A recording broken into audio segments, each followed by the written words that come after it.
Sebutkan ikan apa yang lucu. Merah. Ikan piran. Apa yang ada di ujung kasur? Niti. Jawabannya adalah R. Ikan apa yang nggak pernah nurut? Tuh. Nggak tahu lagi. Nggak tahu. Jawabannya adalah ikan bandeng.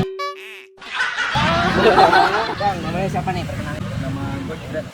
Abah ginjal ada 2. Nggak tahu. Satu dan mati. Benar. Pertanyaan matematika nih. Siapa di sini yang jago matematika? Kalau merebus 1 butir telur membutuhkan 10 menit. Kalau merebus 15 butir telur membutuhkan 50. salah. Tetap 10 menit. Nggak kuat tadinya. Kan direbusnya kan bareng. Apa yang ada 5 ekor burung. Tembak 1 bisa berapa? Tetap 5. Nggak ada. Tetap 5. Tetap 5. 4. Yang ditembak apanya dulu teh? Burungnya apa?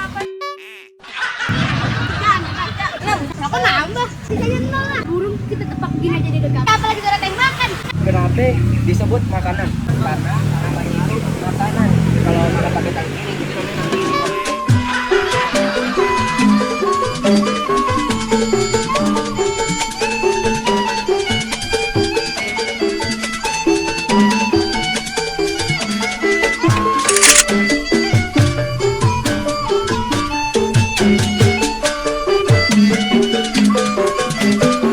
Ada yang ribet, pahlawan dari.